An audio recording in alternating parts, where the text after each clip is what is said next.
what's been happening in Los Angeles. Violent protesters, brutal attacks on cops, and all of it organized by powerful, moneyed interests. Radical strike groups, violent assaults, calls for the National Guard to intervene.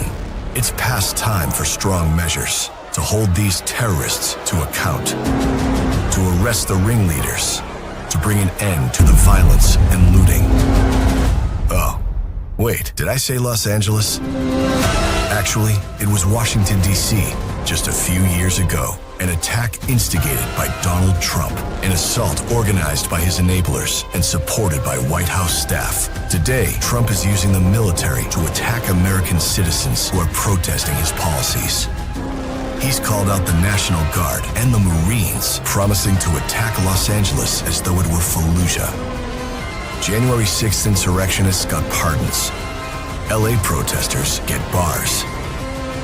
That's Donald Trump's America. Is it yours?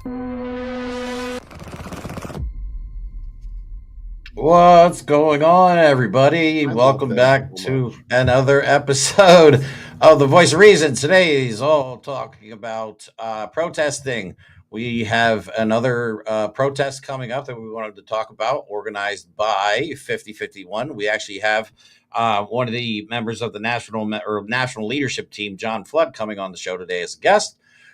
So we're excited. I wanted to go today. I'm a little bit bummed out. I wanted to be in Washington, D.C. today for the rally that they're having down there.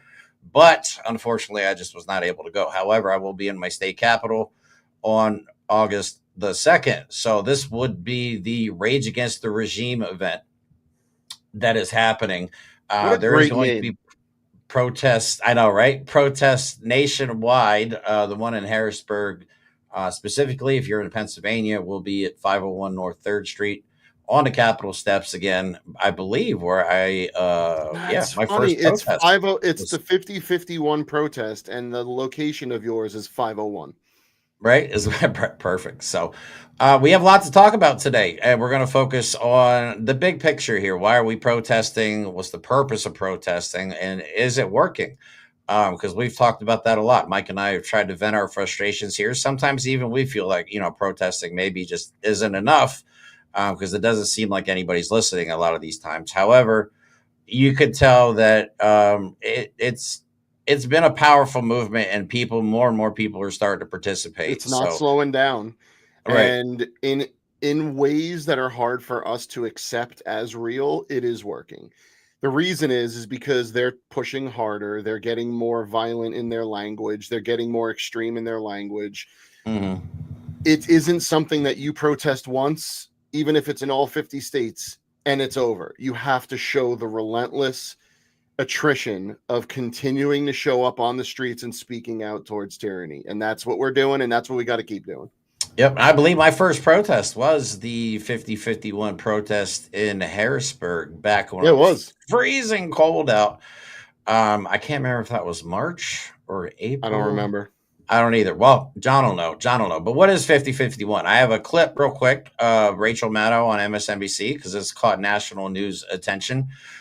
They've been responsible for organizing some of the largest protests, I would think, in U.S. history. Seeing that we had literally millions of people in the streets on the No Kings protest, which was incredible. Mike and I were just recently at the Good Trouble Lives On event, which I don't believe that was a 5051 event. It wasn't, but man, was that awesome.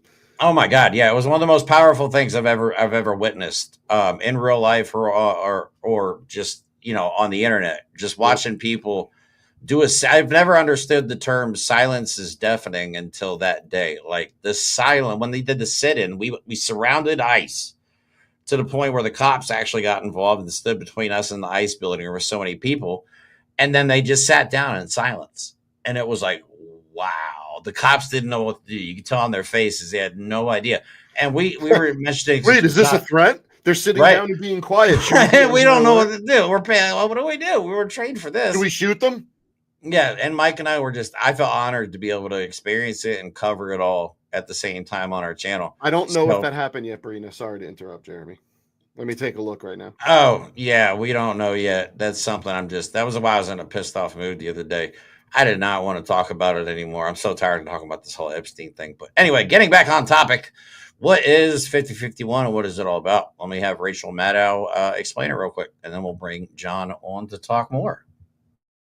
Every state protesting dictators. That is from the 5051 movement, which started these protests against what Trump was doing very early on in the second Trump term.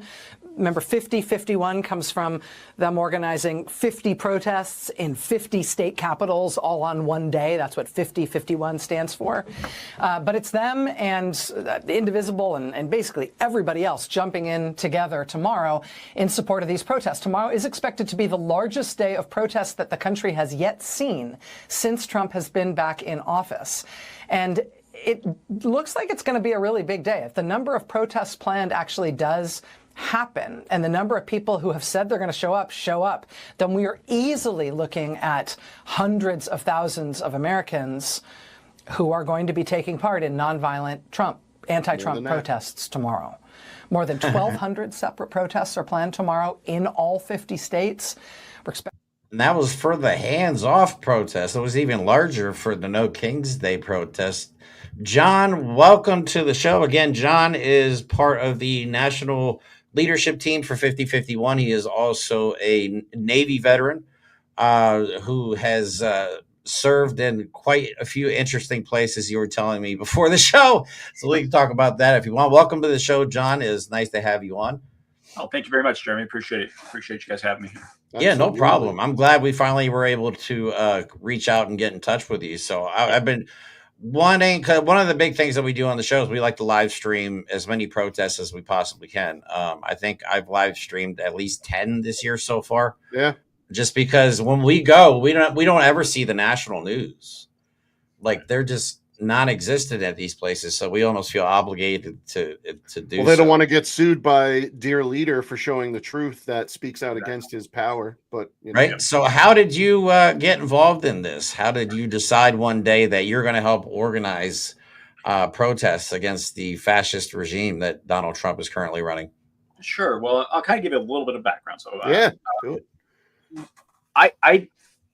I'm an engineer by training. Nice. So I was never really actively involved in any of this kind of stuff. But about 3 years ago, I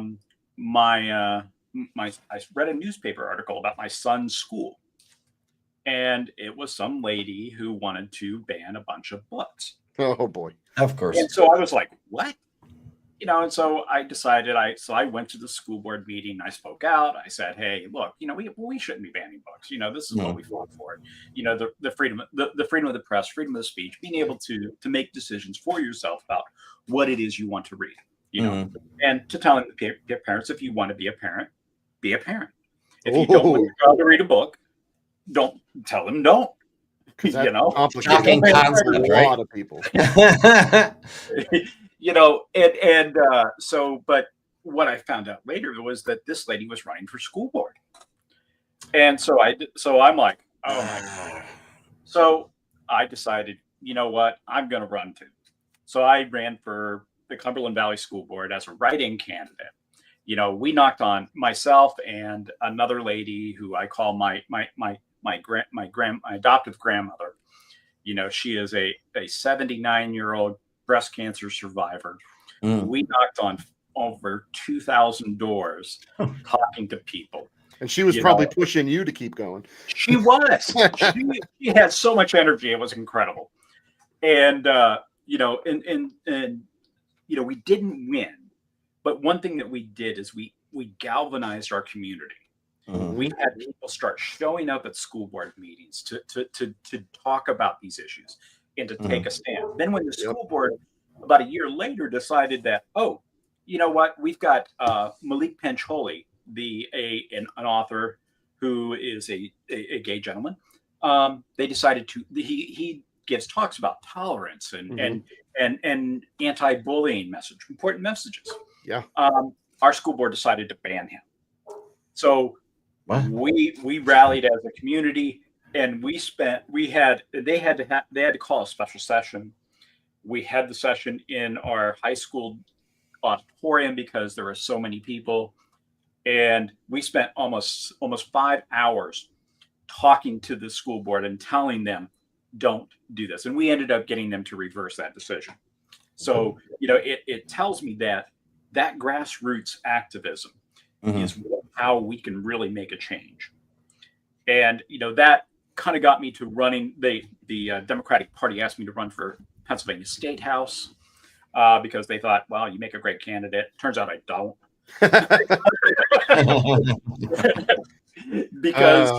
because I am not good at asking people for money. And I'm also not good. God, I hate doing that. I have that same problem. Yeah. I am not good at sticking to not saying what I think. I have that problem too. So, definitely have that problem. I did run, but I lost by 20 points in a pretty Republican district. But that's but okay. You ran. I love the school board part of it because we do a lot of work with. I don't know if you know who she probably. Well, what am I saying? Liz McIntyre, the founder of Stop Moms for Liberty. We do a lot of work with her. Had her on the show regularly, because education is definitely it all starts with education. Right. It absolutely does. That's why they're attacking it. So that's this because what the current state of the country is by design. The country is. And it's almost like there was a handbook, possibly a project.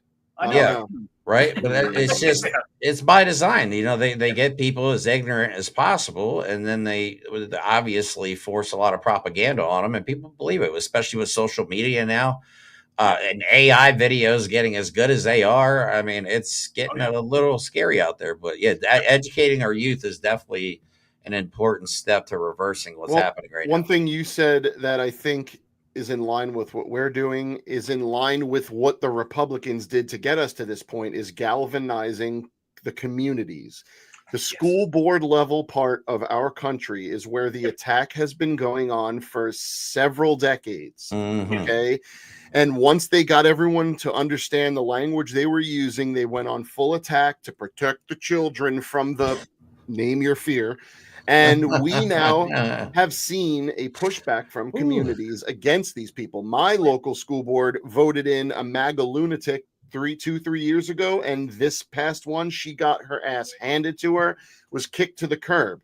Because communities are the ones that are working the hardest. They don't always have the time to stay in tune with the politics to understand the reality of what's being said to them. And the Democrats, or maybe not the Democrats per se, but the left, those of us on the left-leaning side of things, need to take back our communities and let them know the attacks they're under and the insidious nature of what these attacks are. Yeah, exactly.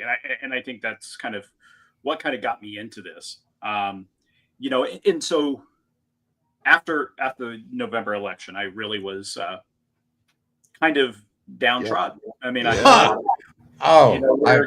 shed some tears. You almost gave up. And I was at that point, really, honestly, back in that January timeframe. Yep. And it was a dark January.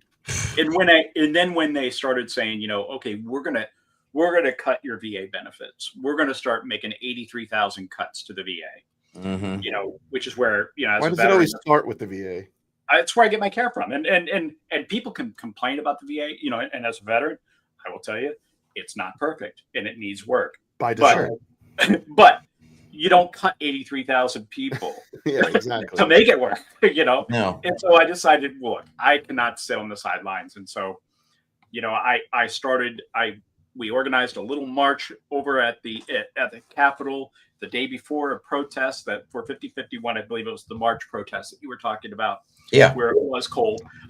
Yeah, it was. It was freezing cold. And we had the media out there and everything. And I was like, we can do this. We can make a difference. And so I decided, so I was reached out by a gentleman by the name of TJ, and he's an ex-Navy doc. And so, he was one of the organizers of the very first marches. And so I started, he and I had a beer over at the Appalachian Brewing Company here. And we started talking and it's like, I can do this. I can get involved in this. I can start helping these folks out. And especially because I've got a big mouth and I'm not afraid to get up in front of people and talk. Yeah. We're the same way. And also because of the fact that I do have connections. As when you run for school board, when you run for office, you get to know people. You get to know who the right people are and who to talk to. And really, for me, it's not so much about protesting Donald Trump because he is just a symptom of a much bigger. Right. You're absolutely right. He's just a Trojan ass.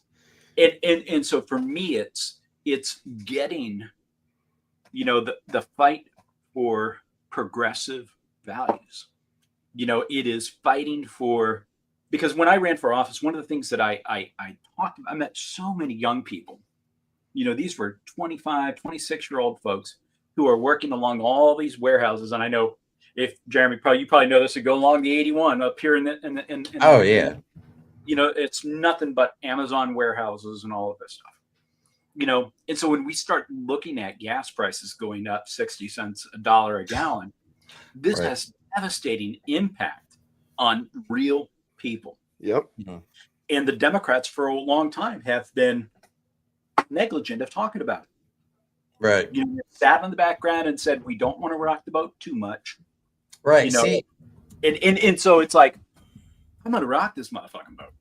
Somebody has to. I agree. But I think I've come to realize that the Democrats are not the progressives. They're the centrists. They're the ones that want to play both sides. Yeah. There are very few that I really have any faith in anymore, to be honest with you.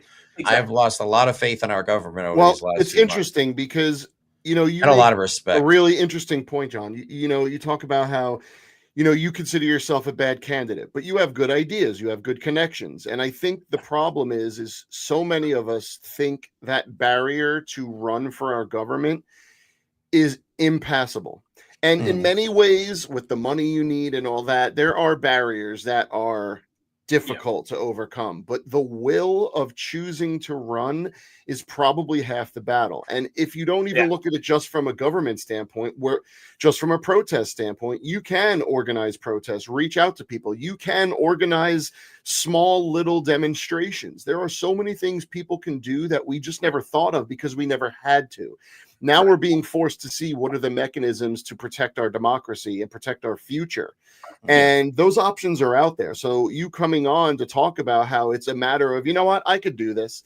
People need to see how easy it is to choose to do something.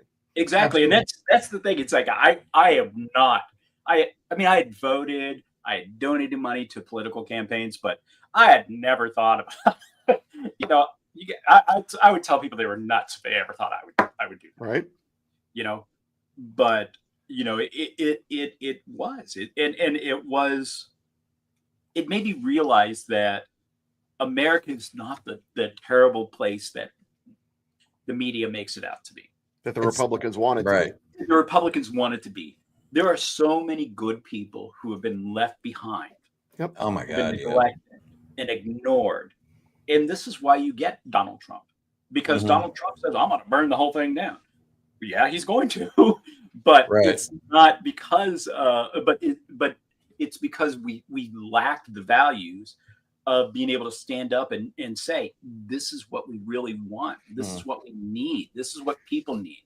I mean, is that apathy to the point where we forgot that you had to participate in your own government? And I honestly think, though, it's not just something you achieve, you check it off and you're like, we won, let's move forward. This is just my opinion, but I honestly feel if you're going to run for some office, I think it should be veterans only. Yep. I think it should. No, seriously, because think about it. Because we have these people have forgotten that they're in a position of service and they've turned it into a position of self-profit. You know what I mean? But I think it's important for people to understand what it's like, because being in the military, you have laws that exist off base, and then when you're in uniform, you have another whole stack of laws that you got to follow. You know what I'm saying? So it's a different world, and it gives you a different. Well, maybe to your point, Jeremy, maybe what we need is more stringent code of ethics for our elected officials, because the oath the oath alone clearly doesn't mean anything to a lot of people who take it. I'm just going to say that out right now, and an oath, unfortunately, is a personal choice. And if you choose not to uphold that, there's not many mechanisms to say, well, then screw you. So I don't know that the only people who should run should be veterans, but I think we should take the model of what veterans have been giving back to this country after they're done being active military, use that as a template.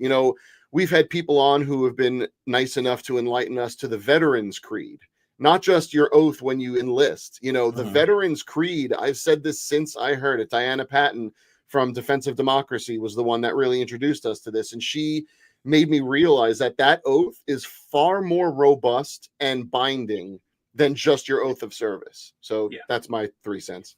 And honestly, I think protesting too, you almost get a sense of that service because you're willingly volunteering yourself. I guess same thing, volunteering yourself. There are risks, you know what I mean, but you're trying to be part of something bigger.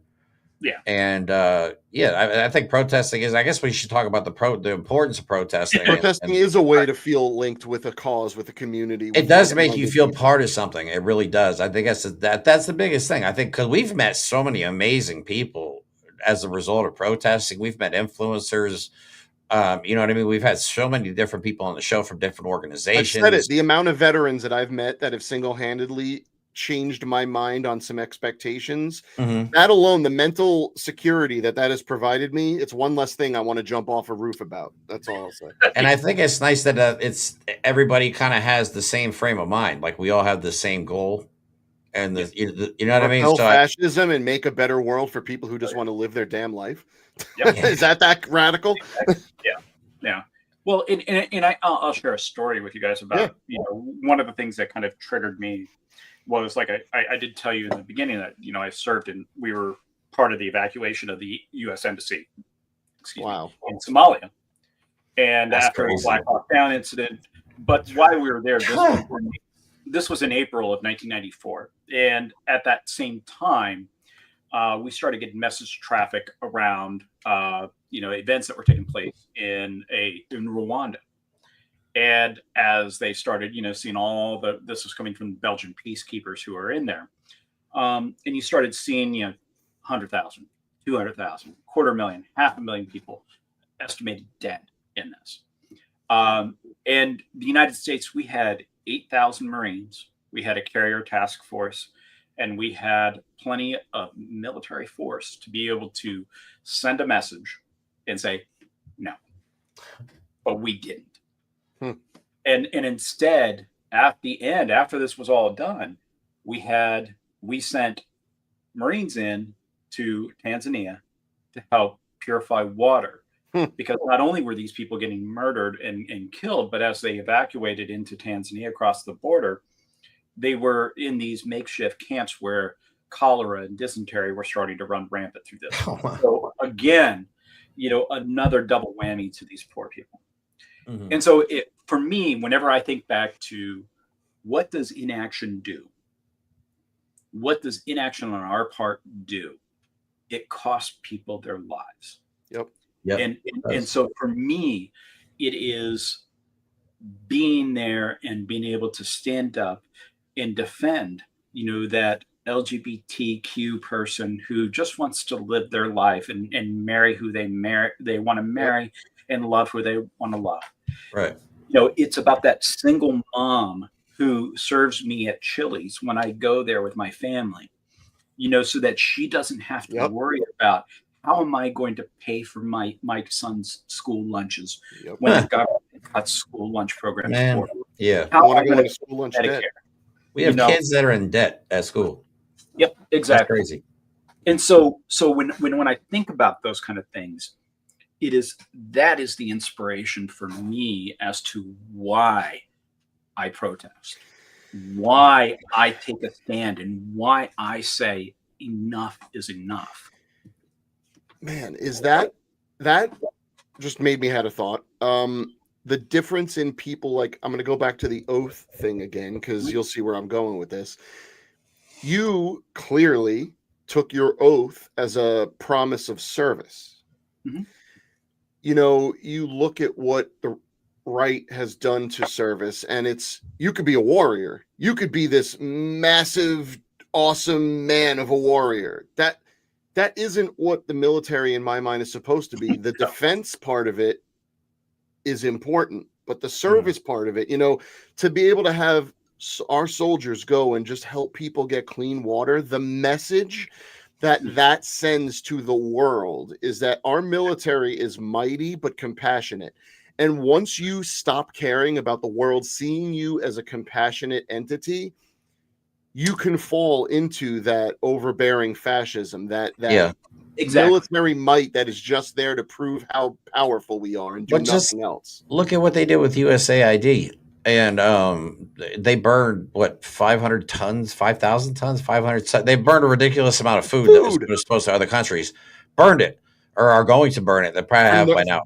Why? I just found out they are also burning tons of contraceptives, millions of dollars of contraceptives, instead of giving it out to poor countries. Well, because we know how the people that are trying to take over America feel about contraception. But this is how we lose our position in the world. That's why USAID was so important, and people don't realize it. They gave us soft power throughout the world. They gave us influence throughout the world as the good guys. Now we have countries like China stepping in, where we left off, coming in like, hey, no problem. And America that goes sucks to, anyway. You know what I mean? That goes to the idea that the religious right, or more aptly, the Christian nationalist fascist in this country, unfortunately, they want us to look like a mighty thing to fear instead of an amazing thing to respect. They think, the people, the military in this country that are trying to push us in that direction, the people in our current regime that are trying to push us in that direction,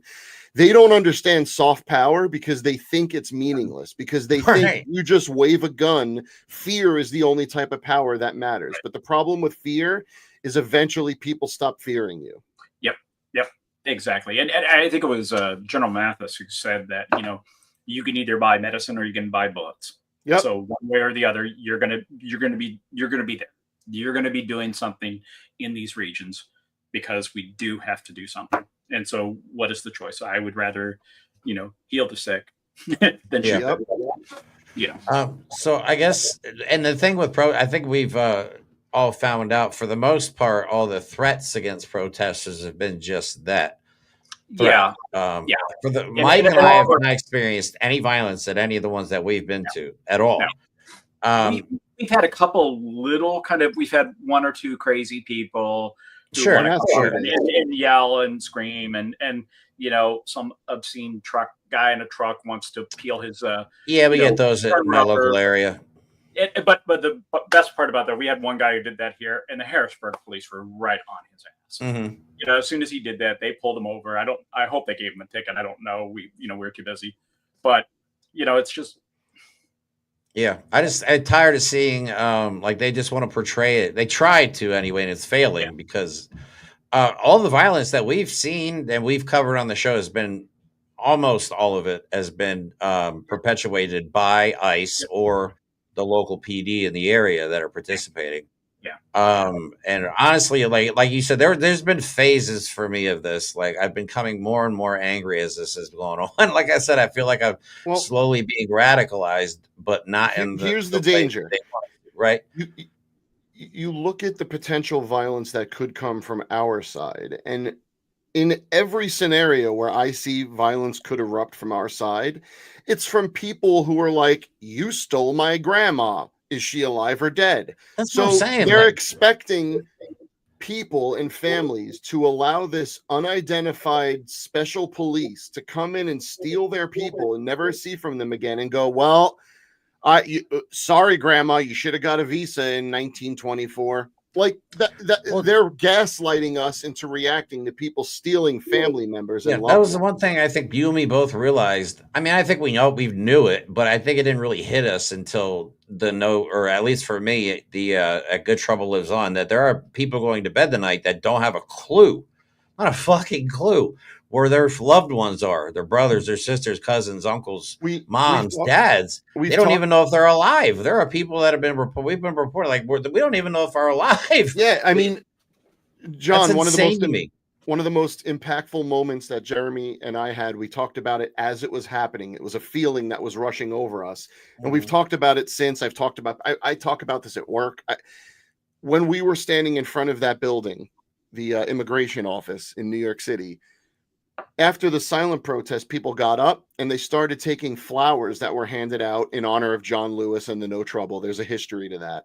And they were weaving them in the chain link fence, and then they were taking the photos that they were carrying of their lost and missing and kidnapped loved ones and putting them up on the fence. And I was filming on my phone at the time, and I was just like taken back by the volume of people just quietly going up and putting the picture of their missing person on this fence. And it was hundreds and hundreds of people. And it was like, yeah, intellectually, before I stood there amongst them, I knew what they were fighting for. I knew what they were protesting for. But to see these people that must be miserable, terrified, in pain, and they're just, all I could do is put up this picture of my missed person. They have every right to storm those buildings. They have every right to be violent to a degree, in the sense that they're feeling this pain and hurt, but they're not allowed to act out, because then it'll just make it worse for them. But I'm sure it upsets you, John. But I lead with my emotions sometimes, and I get real. My mouth gets me in trouble a lot. Like, I get real upset sometimes just seeing people celebrating concentration camps like it's fucking Disneyland. Excuse my language. It is to them. You know what I mean? Going to the goddamn place and taking pictures with their children, and then buying T-shirts on the internet that say, "Oh, look at," like, I've never in my life thought I would see people. It's like Hitler selling Auschwitz merch. Like, hey, get your Auschwitz hats. Exactly. You know what I'm saying? We are trying to make life better for everybody, but we have this segment of society that really just is all about cruelty and hate. Not to get too far off topic, but our dear Orange leader has said he wants to give out $60 billion to states to open up their own concentration camps. Yeah. Let me tell you what's going to happen as far as protests. If these states start taking this money and start breaking ground on concentration camps, you are going to see protests like we have yet to see, and they're going to get ugly. And it sucks, but that's what's going to happen. Well, I'm sure you're aware of it, John. The executive order recently that basically made homelessness illegal, and also tells us to go right after people they feel are mentally ill. Which could be anybody. That could be me. That's right out. You know what I mean? I'm on mental health medications. Who's to say they don't knock on my door? But that's going to put a lot of people Americans in the concentration camps, especially like homeless veterans, are going to be a target now. Oh my God! They just think what do you think of this? Because they just think everybody that's homeless is mentally ill and on drugs. Yeah, and it's just it. I use this term a lot. I use this about we've lost our moral footing somewhere. And so when we start talking about this, it really is about, making America moral again and doing the right thing. And so when we start dehumanizing people, dehumanizing veterans who have mental health disabilities. One of the things that I do is I do work with homeless vets and trying to making sure I've done that work before with them. I haven't in a while because I've been kind of busy. But it's you'll realize that a lot of them, dealing with PTSD, trauma, all of these, and what does trauma do? What does PTSD do? You need to numb your pain. You take drugs, you take alcohol, you get caught in this loop. So dehumanizing people does not help them. No. Calling them mentally ill does not help them. It does not build it. When we cut funds to Medicaid, we cut funds to Medicare, when we cut funds to the VA, all of these services that really provide real care for people and real help, this is moral. And I think that's what our message has to be, is that we wanted to take that moral high ground. And it kind of leads me into my thing about why we protest, because I think it's more than just being against something. It has to be about what we are fighting for. True. When I ran for office, my stump speech was about who I fight for. And I talked about I have a trans son. And so, I fought for him so that he could grow up in a world where he's loved and accepted. And, he's been through a whole lot of mental health problems, mental health challenges, just because of bullying and other things like that. And so for me, it was about fighting for him. It's about fighting for my twin daughters who are in their 30s, that if they get pregnant and they have an ectopic pregnancy, that they can get the health care Yep. that Jesus, I know. they need, And then it's also for my son, my youngest son, who's 15. He's a football player and he's jock, all that good stuff. But so that he knows that you, as a white man, have a moral responsibility to take a stand for those who cannot stand for themselves. We've been railing against white guys. That's who got us into this. Yep. I was told very early in this process, and I've been doing it, and it was to abuse my white privilege to speak out against things that I was told that, you know what I mean? Right. Not by a white person, because that would just be stupid. You get what I'm saying, but I was told because, we have to speak out. We saw what happened with the last election. The young white men were targeted, and that this whole male loneliness epidemic. I feel like we just had a whole generation that forgot to develop a personality at some point. We got a whole generation, and now they're all just angry, angry, lonely dudes. And we got a whole generation that was groomed to think that they are obligated women and sex. They're just by their birthright. That is what they deserve. They shouldn't have to put any effort into it. We're talking about a whole generation of men that think sending dick pics is flirting. That's literally where we're at. Right. It's like, oh yeah, like they're supposed to just see it and go, oh my goodness. This all has a point. Sorry, because we could go on about what ruined it and what got us here. But I think I do want to touch on some of the good news, or at least I want to discuss protesting a little bit. Right. And I want to show, I've shown some of these slides before, but I really want people to understand, because the right and what media we have left are going to tell you that the protests aren't working. It's not that big of a deal. I'll tell you something. One of the easiest ways to see how things are going are in comparison to Donald Trump's first term and this term. And you could see where we are, how many more protests are happening. According to the CCC, there have been over 15,000 political protests since Donald Trump's second inauguration this January. Over the same period in 2017, during Trump's first term, there were barely over 5,000. Okay, which means we're not afraid of him. He's screwing things up even worse, and people are pissed. Those numbers cannot just account for the extremists, quote, on the left. That is, we are creeping into the average American is sick of what they're seeing. Here's another example. Protest activity across the U.S. in April.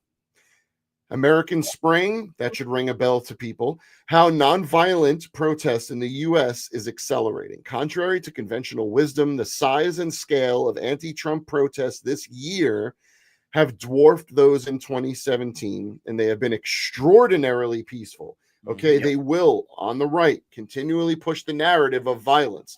But what their game is, if they put out their jackboot thugs to terrify people and start violence, and people react violently to the threats of their lives, then they get to go, look, violent protests.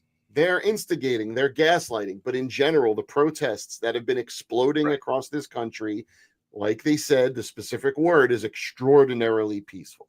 And that's 100% correct. That is, we have not, and we talk about it at the beginning of every protest. We are a nonviolent. We are, we can do civil disobedience. That's fine. But we will not return violence with violence. Nope. So out of 4,770 anti-Trump protests in April and May, those are the protests in just April and May. We recorded police injuries at 3 events, 0.06%, and participant injuries or property damage at only 2 events, 0.04%. We have recorded arrests of protesters at 20 events, or 0.42% of the total. Less than 0.5%. Roughly overall, in 99.5% of protests in April and May, recorded no injuries, arrests, or property damage, an unprecedentedly tiny fraction for a movement of this size and geographic dispersion. Contrary to officials' hyperbolic claims of a disorderly movement attempting to sow chaos, at least through April and May, protesters associated with the anti-Trump movement were extraordinarily nonviolent in their tactics. So in other words, the size and scope, the amount of people participating in anti-Trump, anti-fascist protests in the U.S. statistically should have had more violence, but they're not. Yeah. Because we know the importance of not giving them the upper hand. The optics are everything, which is going to lead me into something I talk about in a few minutes. We have to let everyone know that we will fight with all of our rights, but we will not resort to what they want us to. Right. Because if you do, you lose, just like you said, John, the moral high ground. They want us to be violent, and we will remain nonviolent as long as humanly necessary, because that is the only way to maintain the moral high ground. And I think it also shows that, one, the propaganda is complete bullshit. 0.5%. They're literally reporting basically 0.5%. Actually, probably a fraction of the 0.5%. What does that percentage remind you of? You know what I mean? Because we've seen sports. Yeah, I mean, right. But like our buddy James on the other side of the spectrum here in LA, he's actually been tear gassed. You know what I mean? But that's the stuff they're reporting. They're not reporting the 99.5% of completely peaceful protests. And like we talked about, I can't remember if it was before the show or at the beginning of the show. That's why Mike and I wanted to be boots on the ground from day one. Like when we originally started this, we knew. We had no idea what, like, protesting just kind of ended up being our thing. It wasn't like intentional. We just kind of went to one and then another. And then we finally met in real life. And now we've gone to 2 New York protests, DC protests. I've been to DC twice. You've seen me in Harrisburg walking around with my camera, talking to my camera like an idiot. Being able to go to different protests in different locations. That's fun. But I feel like it's our responsibility. And even if you're in the protest, like, take your phone out, man. We need coverage. Take your phone out and just go live. Diana's here. We mentioned it earlier. I don't know Diana, if you know what's going on. We know apparently a lot of the same people. We do. You know, that happens a lot for us. But wait a minute. That's the whole point. The right to build Liz too. A network. Yeah. And we don't have that because, unfortunately, on the progressive side of things, we just didn't accept, recognize, want to admit, whatever the word is, the scope of their insidious nature. And now we have to match that. We need networks. We need people to see that we're building networks. We need people to see that there are no abandonment issues on our side. We are growing and reaching to get more people to support each other. Yep. And I think this is an important point there, because one of the things that's going to happen here in 2026 is the Democratic Party is going to do what they normally do, which is run to the middle, guys, run to the middle, because we don't want to offend anybody. Yep. You know, and so now by us building, when I go out here and I can rally a crowd of 5,000 people in Harrisburg, that sends a message to whoever's running in this area that you better come and talk to us. Yeah. Because now we have better listen. If I can go up there and I can tell them that don't vote for this lady, we can make a difference. Oh, absolutely. You know? And so that's where our ability to use this movement, not only as an anti-Trump, but forcing the Democrats to start saying, fight for something worthwhile. You know it's funny. We see on the right what's happening, how their base is shrinking, especially with certain files, certain other things. And we know the Republicans will tell you right now, they are terrified of 2016, 2026, because unless they do some shenanigans, they're very likely not going to win any of their elections, because the people, their own people, are starting to turn on them. You know, so we need our elected officials, all elected officials, to remember that their job is not to pad their bank accounts, but to enact the will of the people who voted them. Again, their oath was to take the democracy that we believe in this country and make sure the people get to participate in it. Yeah, exactly. And they forgot that. Our side, I feel like and both sides. I just realized that both sides have lost the plot completely. Like, 100%. You know, the right is sending a very clear message of, hey, release the Epstein files, but they get distracted very easy by the next new shiny object that Trump waves in front of them, like Obama. You know what I mean? But the left has also lost the plot. Like, we are sending a clear message. One, we don't want to support this genocide in Gaza anymore. We are Yep. definitely all against that. I think we can agree on that. And we I are don't want to also support a genocide in our country, which let me right, tell you isn't as far away as people think. right. And I think personally, we're tired of you doing the whole decorum thing. I mean, you got Marjorie Taylor Greene showing Hunter Biden's genitals in a congressional hearing. I think decorum is But when kind we of call, the window. when Jasmine Crockett calls her out for that, they're like, "How dare you call me out for that?" And I was like, oh my Yeah, god. exactly. So But yeah, I think they both lost the plot. But how much more of a clear message can we send? And I think it's just by continuing, well, because we have to realize that this is going to be. We have to play the long game on oh, this. this This is the is long not game. going to be us protesting for a Not couple yet. months and Yeah. then this is over. This It's is much going harder to be for build the something long than haul. destroy it, and they're almost 50% the way of destroying this country, Project Yeah. 2025. So Yeah. what I want Yeah. to show is on the lighter side that there are other people that are protesting, let's just say our epicenter of fascism. Donald Trump is in Scotland this weekend. He actually tweeted about having lots of meetings as he was playing golf. So Scotland does not like Donald Trump. No. They've had their own history of subjugation. I'm not going to say watch Braveheart because Mel Gibson sucks, but watch Braveheart. Yeah. They showed up in force to protest Donald Trump. Thousands are hilarious. marching through Edinburgh, Scotland, protesting Donald Trump. They see him as a criminal predator, bully, which he is, on the run from a scandal that continues to follow him, which is accurate. Yep. And let Yeah. me tell you, Democrats, I'm going to show you something very simple. Satire, poking fun at people, is very easy if you give a shit about the cause you're there to defend. Stephen Flynn, the Scottish National Party MP for the Aberdeen South, said he couldn't meet with Donald Trump today because he was busy washing his hair. This is Stephen Flynn. That's hilarious. I want more of that. I want mockery, and I'll tell you why. Right. I'm not going to go all into it today because I have this thing in my head for an episode I want to do, but I'm learning more about what nonviolent protesting is about. It's not just about not being violent. I know that sounds kind of dumb, but it's about using nonviolent tactics. The question is, what are those tactics? One of them is called dilemma actions. This is an interesting thing. Let me go through it. A dilemma action is a type of nonviolent civil disobedience designed to create a response dilemma or lose-lose situation for public authorities by forcing them to either concede some public space to protesters or make themselves look absurd or heavy-handed by acting against the protest. By design, dilemma actions are intended to place the target of the action between a rock and a hard place by forcing them to choose between two or more bad options. In a properly conceived and executed dilemma action, activists can claim victory if those securing the target do nothing in response to the action. And they can also claim victory if security forces do respond, especially so if they over-respond. The main goals of a dilemma action are to: 1, create media coverage for a protest campaign launched in furtherance of the cause. 2, draw new supporters to the campaign and cause. 3, shift public perception of the cause driving the campaign. 4, change the popular narrative regarding the cause.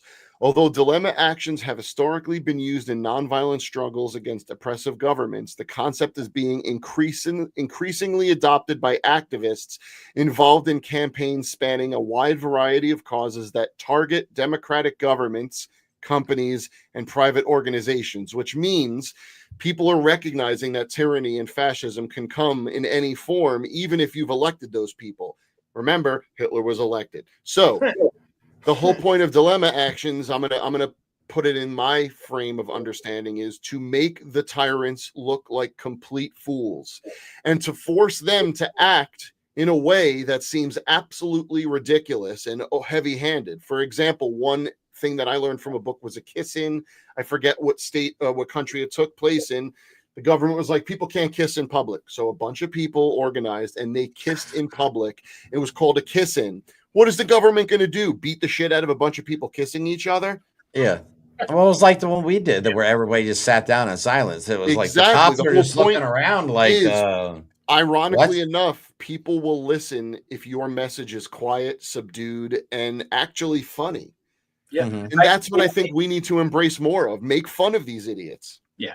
And I think back to 1964, when in Montgomery, Alabama, and Birmingham, Alabama, Yeah. where We have people who are just trying to trying to register to vote. That's it. Trying to register to vote. How radical. And these were 18, 19-year-old kids. Yep. And what did they do? They take fire hoses to them. They take dogs to them. They sick all of these things. And the national news is there. Mm-hmm. And they're filming all of this. And it goes across the nation. And at this point in time, then people in the North who had never really understood what segregation was all about now saw firsthand the brutality and the humanity of this. Yep. They're just trying to vote, and you're beating the shit out of them and putting dogs on them. Led to the passage of the Civil Rights Act and the Voting Rights Act. And so, that's where the power of nonviolence and not saying don't be an asshole, don't be a troublemaker. We can be a good troublemaker. Yep. But we have to choose those battles and make it's sure harder. Yeah. I think what I'm learning in my research of nonviolence and how it's been effective is it isn't easy. You actually have to put some effort into designing protests to take advantage of what actions that regime will take. So we know what Donald Trump is going to do. We know what his evil cabal is going to do in response to even the most peaceful protest.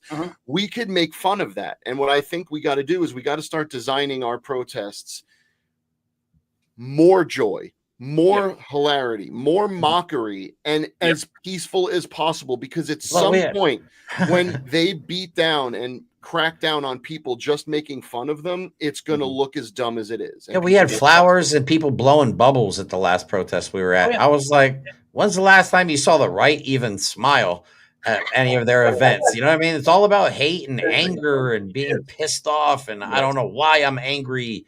And then they come to find out that Donald Trump had a merch, white privilege cards were being sold on a military facility. I'm sure you heard about that. It's just gotten completely out of hand. So I think also, is Pete Hegseth investigating that? I wonder if he's taking that seriously. No, of course not. So, but all right, we don't have that much time left, so I don't want to take all of your day. So let's go ahead. Oh, go ahead. I want to talk about what's coming up and do that and events that are coming up. Real quick, can I just do one thing, because I want to point out what the right feels about protests. I think it's important to understand the difference between people who are anti-fascist, pro-democracy, pro-progress, and people who really just want a white nationalist hellscape. I took one for the team, and this morning I trolled Truth Social. God. And I specifically was looking for keywords protest, because first of all, their website barely works, so it took me a while to figure out how to get it. I picked 5 specific responses about protests, and we're going to look at them. And they get progressively worse. Here, from John Solomon, some pasty-looking guy, Trump signals he may designate organizers, financial backers of violent ICE protests, which there haven't been any, as terrorists.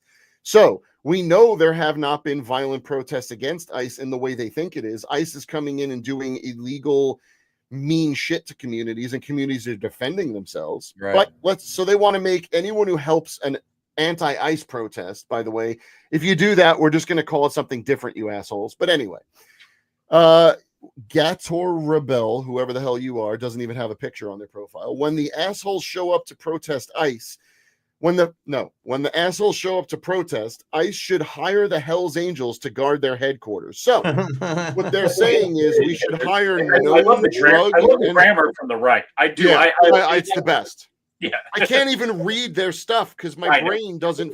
Anyway, they want to hire known drug dealers, known murderers, known rapists to guard against. Well, it's funny. They want to hire those people to protect the same type of people.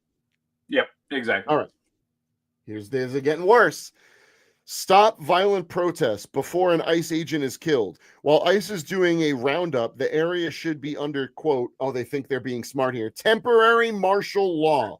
No protests allowed until the ICE operation is completed. Let me explain what that means. They're saying your First Amendment right is not absolute. There are circumstances, and we know when you call fire in a crowded theater, that's not protected. When hate speech is not protected. When I'm protesting ICE, that sure as hell better be protected, or we don't have the First Amendment. Exactly. Here's another one. Turned the dogs loose on these protesters. Boy, you bringing up Montgomery, Alabama, sure just kind of rings true here. It's one thing to protest and hold signs. It's another when you are violently protesting law enforcement. Hats off to our law enforcement and thank you for your service. Okay. Here's my favorite one. I would like to see a law that protesters are not allowed to wear masks and you have to have a permit to protest, which you already do.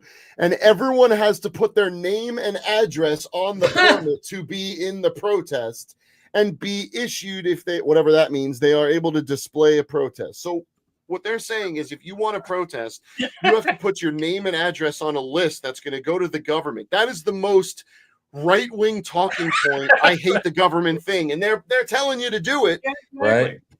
Yeah. Oh, it's like when a liberal buys a gun, like, you know what I mean? Because I'm a gun owner, and they just can't wrap their They heads. should have around red the flag fact- laws. If you posted on social media that you don't like Trump, you can't have a gun. I know it's like, do you guys not understand how this works? Like, but anyway, so, but yeah, let's talk about what's coming up. And we also want to get your opinion on Senator Fetterman, being that you and I are both from Pennsylvania. I added that because we have two people from the same district. I need to Yep. know. I need to know. Anyway, So, go ahead, all right. So the event coming up on the 2nd, what do we got? It's a nationwide event. Yep, we do. Not just Pennsylvania. Not just Pennsylvania, but we do have ours in Harrisburg is going to be on August 2nd, which is a Saturday. Thank God. But we are going to be doing it at the Capitol steps. Nice. I like that location. Good speaker lineup. We've got some musicians going to play. We're starting to get more into kind of having a variety of things instead of a bunch of people just talking. And also really to focus our attention on, you know, is making sure that people know what's going on in this community. Because I'll tell you, we've gone from the very first ones, I think, where you were at, Jeremy. Yep. We probably had about 500 to 1,000 people there. Yeah, I was going to say roughly. Yeah. Yeah. We had 5,000 people at the march. The last one. Yeah. That was awesome. So we're really starting to get to that point where, you know, we've grown 5 times in 5 months, you know. So as we start moving forward, we really want more and more people to start doing this. And we also are bringing in, and this is something new that we've just started doing, is getting community organizations to post tents up. So they bring their canopies, they bring their tables. So that way, if you are interested in LGBTQ rights fights, you know, get with PFLAG. Talk with PFLAG, talk with other groups that are similar there. If you are downright determined to get rid of John Fetterman, then let's sign up. There's for an app for that. But it's really taking this movement and really being able to focus people's attention on being passionate about something. You know, and being passionate about what we want to fight for. So I think this is kind of where we're trying to go with it. And it is, I think, self-satisfying. I don't know if that's the appropriate way to say it, but anyway, it makes you feel good. It makes you feel good. Yeah. Like, that's not a bad thing. I think people feel like, you know, feeling good about yourself is a bad thing, but going to an event like this, you feel like you're a part of something, which makes you feel good. Like, it's just an amazing experience, and I honestly can't get enough of it. I was actually bummed out when people were posting stuff today about the stuff going on in DC, and I'm like, oh man, I didn't go. You know what I mean? But and it's funny now that at the Harrisburg ones, people recognize me, like, oh, you're that podcaster guy. Yep. I'm like, that's weird. So, but I'm looking forward to seeing you again. Something else coming up on Monday. And this is another event this is a Families First, Not Billionaires. It's an organization. They've got a bus that's driving around the country, and it's really about standing up to oligarchy. And so what this is really focusing on that we need to focus on what's important for Pennsylvanians in the 10th district, which is, you know, dealing with the rising costs, dealing with the cuts to Medicaid, dealing with Medicare, dealing with food stamps, because, you know, Harrisburg is not, you know, we are not Bel Air. You know, we are a working class, blue collared kind of community here. Yeah, so I actually try and get that point across when I go there. It's not like a huge city when you go there. It's more of a smaller community feel. Yeah, but but we have a lot of folks, especially in some of the inner city in Harrisburg, inner cities in York, inner cities in Lancaster, which have a lot of poverty. And we talk about rural poverty as well. We are surrounded by Pennsylvania, which is, Perry County and all of these rural counties which there are some of these communities that are 25% of the population is on food stamps. And so it's like we need to be able to start really talking about these issues and not being afraid to say, I would rather give my money to some poor kids so that they have breakfast and lunch at school than some billionaire to buy another yacht. And That's so great. Yeah. So let's talk about these things. And I think that's what this message is going to be about. Well, we have a population that I think has come to the conclusion that helping big businesses and bailing out banks and stuff like that's capitalism. Or I'm sorry, that's capitalism. Oligarchy, capitalism. Right. That's okay. That's okay to do. But as soon as you say about a poor person or a homeless person getting homeless people off the streets, they say, "Oh God, socialism, no, bad." It's like you guys are insane. You don't make sense. You're okay with the billionaires getting more at our expense, like you included, you morons. You know what I mean? But the whole point is, even for a large majority of white folks that are on food stamps and other social beneficiary the largest demographic, they are being brainwashed to think that the brown and black people are on it more and take a little more, when in reality, to your point, Jeremy, the vast majority of Americans on social assistance programs are poor white people that probably identify as Christian. But now on to the $450 million question. This dick. During the vote for the big beautiful bill, Fetterman grumbles over marathon vote-a-rama. "I just want to go home," I quote. "Oh my God, I just want to go home. I've already missed our entire trip to the beach," he told reporters. Quote, "I don't think it's really helpful to put people here until some ungodly hour. All I'm going to say about that is you're getting paid to go to a city and represent all the people from your home state. And you're like, but I want to go home. Why do our representatives no longer understand the concept of personal sacrifice? When you take, again, that oath to serve, you're saying, I will put the will of the people who voted for me over my own best interests. That seems to be lost on people. It is. And I think especially with I don't know what happened to John. I don't, I had the honor of meeting him a couple of years ago, back before he became what he is today, before his stroke. And I think that stroke really had an impact on him. I really do. I do for him too, and I think it's time that if he doesn't have the energy, he doesn't have the ability to do it, he needs to resign and let somebody else who get in there and actually do this. So, because I mean, there was a time when he was a Bernie supporter. He was a major Bernie supporter. And he would speak when Bernie would come through Pennsylvania. He would speak at his rallies. Wow! And now it's like, what happened, John? The reporting that we've done and the stories that we've heard, obviously, this is all secondhand reporting. But I think it's something medically, maybe not doing his medications properly or something. It's got to be something like that, because you just don't change from being a Bernie supporter to going with look, we're acting how you are now. Obviously not. That doesn't happen overnight. But if I had a guess, there's some medical issues that we're never going to know about, and I don't hold that against him. Exactly. No. What I hold against him is his public turn against the will of the people that voted for him. Let's not forget what led up to get him voted. We had a lot of shenanigans in that specific district. There was a huge push by Donald Trump, specifically in one district in Pennsylvania, and the will of the people beat out Donald Trump's fascism, his attempts to meddle, his attempts to put people in that would enact his will. And now those people do not have a representative that supports them. Nope. I would agree.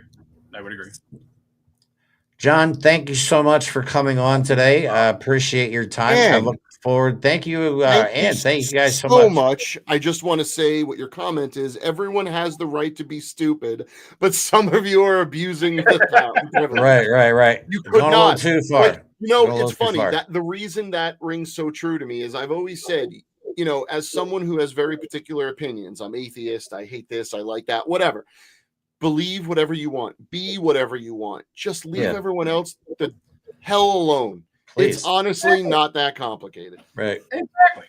We used to get taught in my generation to mind your damn business. That's how I was brought up. I was like, "Hey, Dad, what's that? Hey, mind your fucking business, kid." Okay, Dad. But anyway, thank you, John, so much for coming on. It was an honor and a privilege to have you on the show. I look forward to seeing you in a few days. Just come and say hi.